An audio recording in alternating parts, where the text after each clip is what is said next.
Chapter 11. After Jesus had finished instructing his 12 disciples, he went on from there to teach and preach in the towns of Galilee. When John heard in prison what Christ was doing, he sent his disciples to ask him, "Are you the one who is to come, or should we expect someone else?"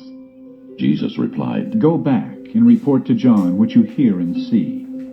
The blind receive sight, the lame walk, those who have leprosy are cured, the deaf hear, the dead are raised, and the good news is preached to the poor. Blessed is the man who does not fall away on account of me." As John's disciples were leaving, Jesus began to speak to the crowd about John. "What did you go out into the desert to see? A reed swayed by the wind? If not, what did you go out to see? A man dressed in fine clothes? No. Those who wear fine clothes are in kings' palaces. Then what did you go out to see? A prophet? Yes, I tell you, and more than a prophet. This is the one about whom it is written, 'I will send my messenger ahead of you, who will prepare your way before you.' I tell you the truth.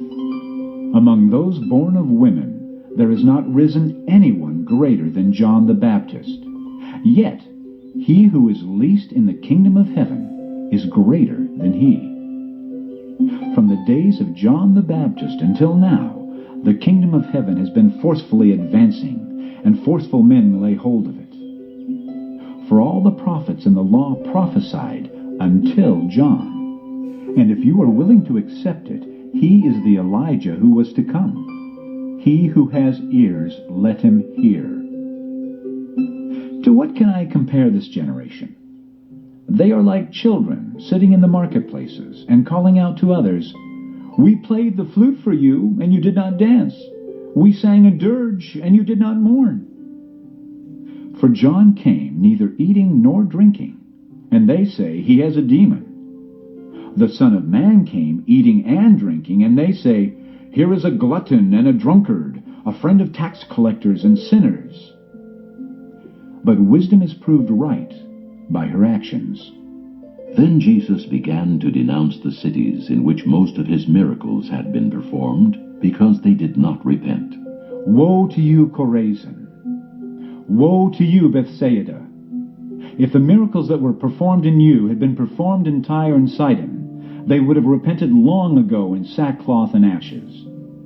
But I tell you, it will be more bearable for Tyre and Sidon on the day of judgment than for you. And you, Capernaum, will you be lifted up to the skies? No, you will go down to the depths. If the miracles that were performed in you had been performed in Sodom, it would have remained to this day. But I tell you that it will be more bearable for Sodom on the day of judgment than for you." At that time Jesus said, "I praise you, Father, Lord of heaven and earth, because you have hidden these things from the wise and learned, and revealed them to little children. Yes, Father, for this was your good pleasure. All things have been committed to me by my Father. No one knows the Son except the Father, and no one knows the Father except the Son, and those to whom the Son chooses to reveal him. Come to me, all you who are weary and burdened, and I will give you rest. Take my yoke upon you, and learn from me, for I am gentle and humble in heart, and you will find rest for your souls. For my yoke is easy, and my burden is light." Chapter 11.